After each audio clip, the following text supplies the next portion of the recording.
গাধাকে সৃষ্টি করার পর তাকে বলা হলো সকাল থেকে সন্ধ্যা পর্যন্ত তাকে ক্লান্তিহীন পরিশ্রম করতে হবে,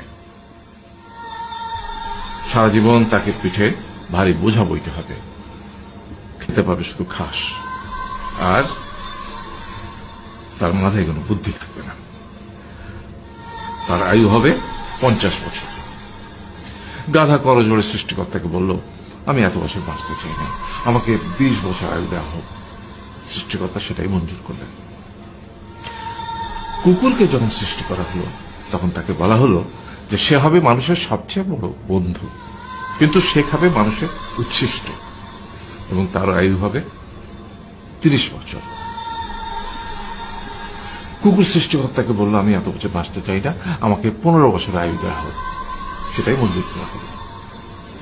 এরপর বানরকে বলা হলো, তুমি শুধু গাছের এ ডাল থেকে ও ডালে ঝুল খাবে এবং নানান রকম ফন্দি ফিকির করে মানুষকে আনন্দ দিবে, তোমার আয়ু হবে 20 বছর।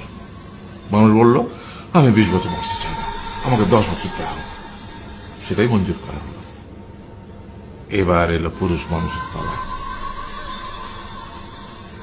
তাকে বলা হলো যে তুমি হলে প্রাণীগুলোর মধ্যে সবচেয়ে বিচক্ষণ এবং বুদ্ধিমান, সেই জন্য তোমাকে প্রাণীদের শিরোমণি করা হলো এবং তোমার আয়ু হবে 20 বছর।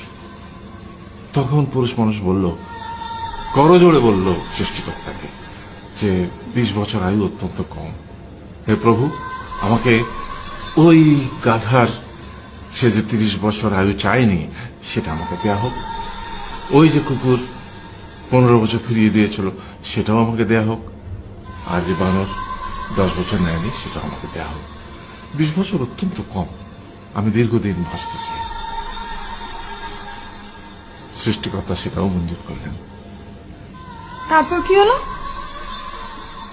সেই থেকে ছেলেরা পুরুষ মানুষ হিসেবে বাঁচে 20 বছর, তারপরের 30 বছর সংসারের বোঝা পিঠে করে বয়ে বেড়ায়, সেটা কার মতো? গাধার মতো। তারপরের 15 বছর সে তার ছেলে মেয়েরা যা দেয় সেই রকম ঠিক কুকুরের মতো উচ্ছিষ্ট খেয়ে বাঁচে। আর তারপরে বৃদ্ধ বয়সে ঠিক বানরের মতো, যেমন গাছের এডাল থেকে ওডাল ঝুল খায় বানর, তেমনি এই ছেলের বাড়ি থেকে ওই ছেলের বাড়ি, আর নানান রকম ফন্দি ফিকির করে তার নাতি নাতনিদের আনন্দ দেওয়ার চেষ্টা করে।